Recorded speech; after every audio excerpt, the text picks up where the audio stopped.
Our gospel reading for this morning comes from Luke's gospel as Jesus continues on his way towards Jerusalem. Listen for what the Spirit may speak to us in these words. Now large crowds were traveling with Jesus, and he turned and said to them, "Whoever comes to me and does not hate father and mother, wife and children, brothers and sisters, yes, and even life itself, cannot be my disciple. Whoever does not carry the cross and follow me cannot be my disciple. For which of you, intending to build a tower, does not first sit down and estimate the cost to see whether he has enough to complete it? Otherwise, when he has laid a foundation and is not able to finish, all who see it will begin to ridicule him, saying, 'This fellow began to build and was not able to finish.' Or what king, going out to wage war against another king, will not sit down first and consider whether he is able with 10,000 to oppose the one who comes against him with 20,000? If he cannot, then while the other is still far away, he sends a delegation and asks for the terms of peace. So, therefore, none of you can become my disciple unless you give up all your possessions." The word of the Lord. Thanks be to God. Next Sunday, we will begin a new worship schedule, and we will also resume our Christian education activities. The start of a new program year means the start of a new confirmation class, and we'll also begin a new member class later in the fall. Classes for confirmation and new members have certain similarities. In some way, both are about what it means to be active participants in the Jesus movement here at Falls Church Presbyterian. At the conclusion of such classes, many of the members of both will decide whether or not to join, to make a profession of faith, to perhaps be baptized, to promise to be faithful disciples here. And given that, this would seem to be a perfect time to say to prospective confirmands or new members a little of what Jesus has to say, to share that with those who are thinking about becoming members here. In our gospel reading today, a crowd is following along with Jesus, and they're clearly intrigued by him. They have filled out the friendship pad on the pew, and they have checked the little box that says they are interested in membership. And Jesus turns to them and says, "If you don't hate your mother and your father and your siblings and your spouse and your children and even your own life, you can't come with me.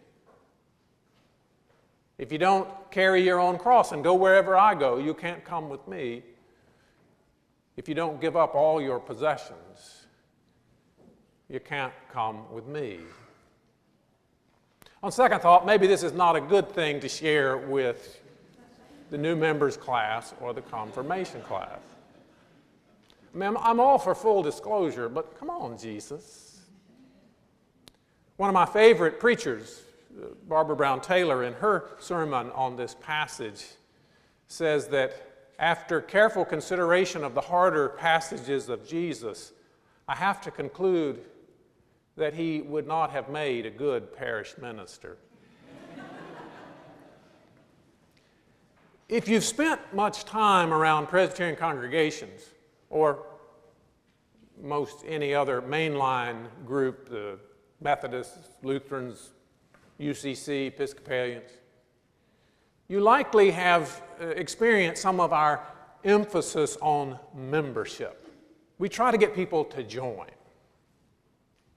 And so we have a lot more members than we have people in worship on any given Sunday.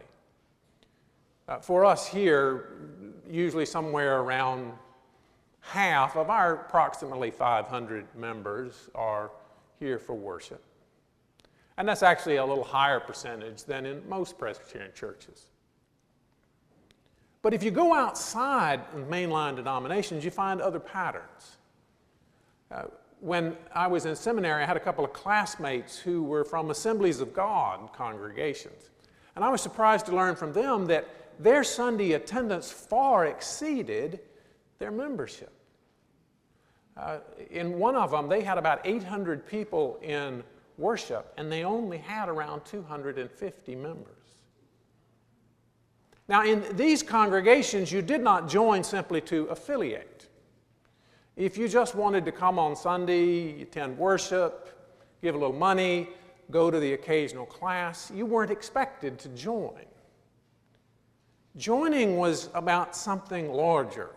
It was a bigger, more serious commitment. And in a way, that sort of fits in with the distinction Jesus makes between those who are interested in Him and want to hear what He has to say, and those who are actually ready to go with Him and follow Him.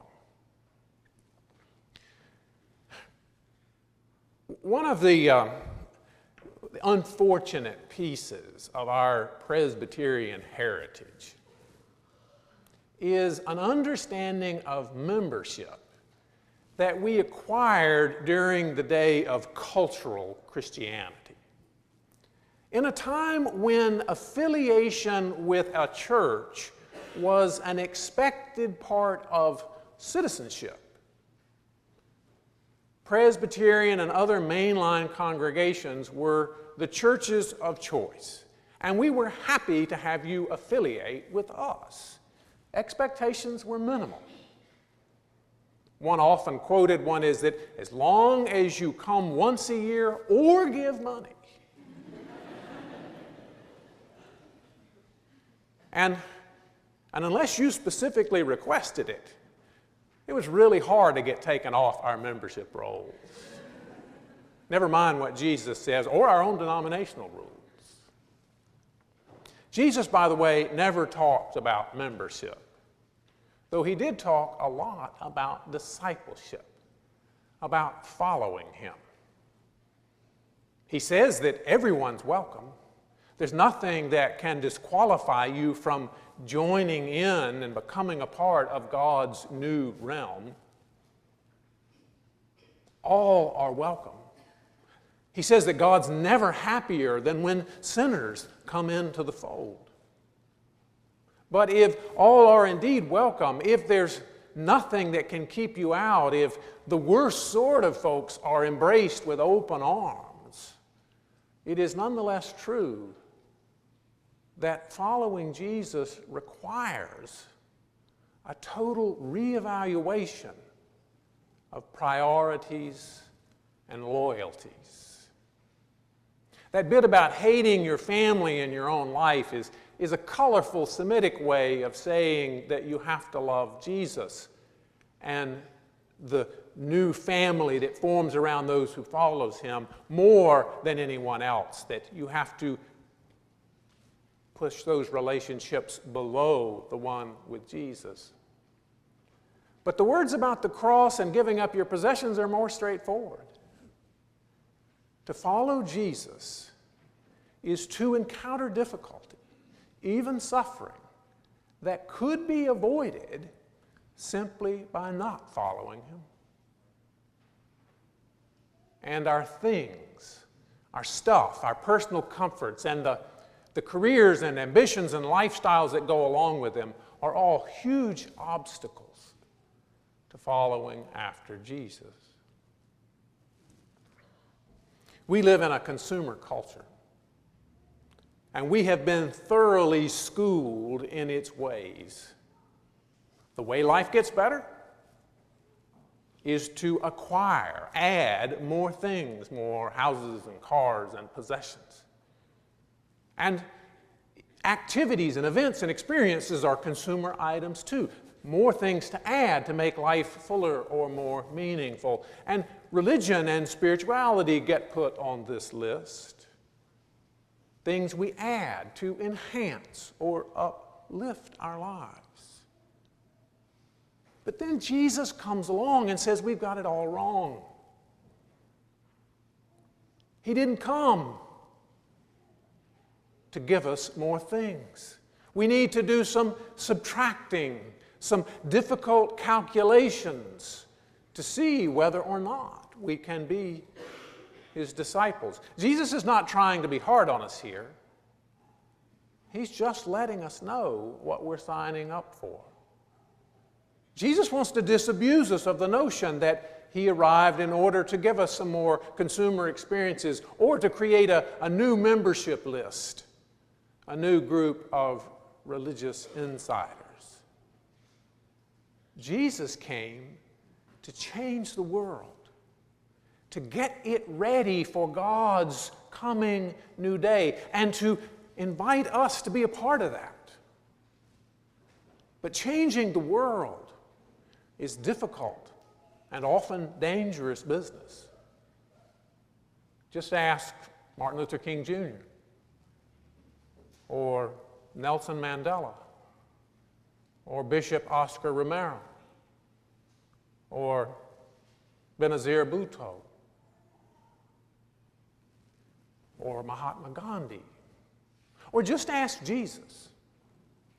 He's well aware that such work will get Him killed. A lot of us aren't ready to sign up for such work. And Jesus is nice enough to warn us in advance. We in the institutional church have tried to turn Christianity into something you can simply join or affiliate with. But Jesus just won't go along. He keeps calling us to something bigger and greater and more meaningful, but also something more difficult, which is why perhaps Jesus would have made a terrible church pastor. Speaking of which, I think the ending of that sermon by Barbara Brown Taylor gets it just right, and so I'm just going to steal it from her. Jesus may not have made a very good parish minister, but He made a very good Savior, and I do not think He is through saving us yet. His best tool has always been the very thing that killed Him, that cross He ended up on, the one He was carrying long before He got to Golgotha. He's always offering to share it with us, to let us get underneath it with Him. Not, I think, because He wants us to suffer, but because He wants us to know how alive you can feel, even underneath something that heavy, and how it can take your breath away to get hold of your one true necessity. Even suffering itself pales next to what God is doing through it, through you, because you are willing to put yourself in the way. It's not for everyone. That is clearly what He's telling us. There are not a lot of people who have what it takes to shoulder the cross. But I do not think that means the rest of us are lost. It is for the rest of us, the weak ones, that He took its weight upon Himself. If we cannot help Him carry it, He will carry us too. I think He just wants us not to take it for granted. I think He just wants us to know what it costs. All praise and glory to the one who carries the cross and who invites us to carry it with Him.